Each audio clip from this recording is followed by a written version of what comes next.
You've seen this symbol, right? 1,000 times probably. It's on jewelry, in old books, all over the place. But what if I told you its true meaning has nothing to do with magic and everything to do with a lost form of science? Let's get into it. And that's the core idea we're chasing today. This isn't some fantasy story about talking to spirits. It's about a hidden history, a story of controlling the actual forces of nature, all through knowledge.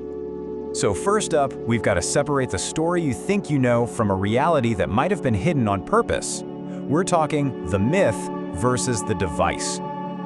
We all know this version, don't we? The legend of King Solomon, the super wise ruler with a magic ring. A ring so powerful it gave him total control over the supernatural. It's an amazing story, and it's stuck around for centuries for a reason. But see, that's where things get really interesting. Because when you start digging, when you look at different texts, manuscripts that aren't as well known, a whole other picture starts to come into focus. The story begins to shift from sorcery to science. So, get this. It wasn't about magic at all. It was a device, a specific tool. You could even call it a key. Not for unlocking some spirit world, but for unlocking the secrets of the physical world, something that's been hiding in plain sight this whole time. Okay, so this takes us to the secret hidden in the stars, because the key isn't about what the seal does, it's about what it is. It's a kind of universal blueprint. You know, the geometry of that six-pointed star isn't just a random pretty shape, not at all. It's basically a highly precise celestial calculator. The points, the lines, the intersections, they perfectly map out planetary alignments. They can predict eclipse cycles. They let you calculate shadow lengths to keep time, and they track the shifts in the seasons. It's an astronomical chart and a farmer's almanac all rolled into one symbol. And this is where it gets really weird.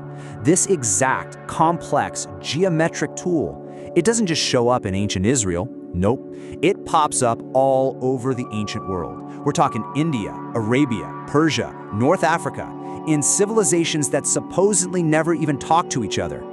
Which, leads to a pretty massive question. How? Seriously, how is that possible? How did all these completely separate cultures somehow create the exact same mathematically complex blueprint for tracking the cosmos? Is that just a wild coincidence, or is it proof of some kind of shared, forgotten knowledge? All right, this is where we really get to the heart of it. It's all about retranslating those ancient claims, looking at the miracles through a modern lens of science and technology. Let's really look at what those so-called magical powers could have been. Okay, let's take a classic. The old texts say Solomon commanded the winds. Now, if you're an ancient farmer, that's a straight-up miracle. But what if that seal was a tool for tracking seasons and celestial cycles? What that could really mean is that he could predict the weather with incredible accuracy. And to someone who doesn't get the science, prediction looks exactly like control. How about this one? He spoke with spirits. Again, sounds like pure magic, but think about it. In so many ancient cultures, the planets and the stars were seen as gods or divine messengers. So speaking with them could just be a beautiful, poetic way of saying he was a master astronomer, that he could read and interpret their movements in the night sky. So that raises the big question, right? If this was such an amazing scientific tool, where did it go? Why do we all know about this? Well, as always, knowledge is power, and people in power have a tendency to fear and control things. It seems like it happened in about 3 stages. First came the fear. Any empire or king would be terrified of a tool that could predict things like eclipses, events that were often seen as terrible omens. That fear led to step 2. They just banned it. The symbol itself was declared dangerous. And finally, to control it completely, others just absorbed it into their own religions, turning it into a holy icon and burying its original scientific purpose under layers of mysticism.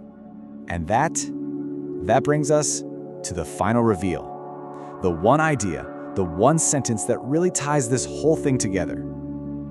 What is the Seal of Solomon really? And there you have it. It's not a miracle. It's not about demons.